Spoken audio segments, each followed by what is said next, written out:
Alors Bob, je crois que vous êtes un pro du tennis, vous êtes entraîneur, vous avez votre diplôme. Non. Qui vous Non. a raconté ça? Absolument pas. Non, pas du tout. Je donnais quelques cours quand j'étais jeune à la mairie de Paris. J'étais éducateur aux enfants, parce que j'adore les enfants. Et pour gagner un petit peu de sous, voilà, je faisais ça, mais je faisais en même temps que la musique. J'ai toujours adoré le sport, le tennis en particulier. Alors, je crois que vous êtes, pour le coup, collectionneur de vieux maillots. C'est Exactement. quoi cette collection? Oh, moi, j'ai toujours fait des collections. La musique, je sais pas, des petites bricoles comme ça, c'est ce qui m'anime au quotidien. Et je fais collection de tenues de tennis depuis maintenant 20 ans.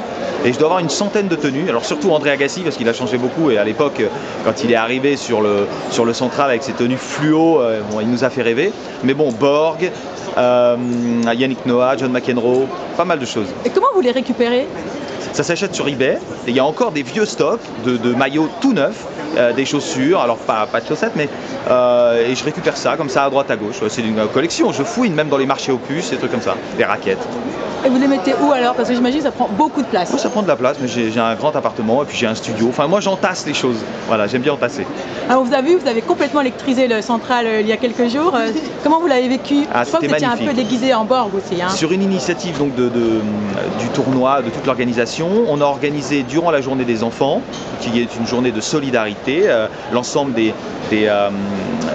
bénéfices donc reversés à 3 associations caritatives. Et on a mis une grosse sono sur le central et les joueurs sont venus. Alors au départ ils n'étaient pas tellement convaincus parce que c'était la première fois que ça se passait sur un terrain de tennis. Et on a passé 2 heures extraordinaires où les joueurs ont joué le jeu. Tous les plus grands joueurs du monde sont passés. Les gens étaient debout dans les tribunes. On a mis une super ambiance et je pense que l'année prochaine on va renouveler l'expérience. Allez, 2 dernières questions. Le pronostic pour cette finale, pour ce vainqueur même? Dur, hein? Vainqueur de Roland? Ouais. Ah, ça va être dur. Moi, mon favori, c'est toujours Roger, hein, bien sûr. C'est bien. Mais ici, Djoko va être très dur à battre. Rafael Nadal aussi. À Roland Garros, il y a toujours des grosses surprises. Donc, pourquoi pas Del Potro, qui serait censé battre Djokovic aujourd'hui. Enfin, on verra. Voilà. J'aimerais bien que les Français aussi marquent les esprits. Gaël Monfils, c'est très fort sur terre battue. Gasquet peut aussi faire mal.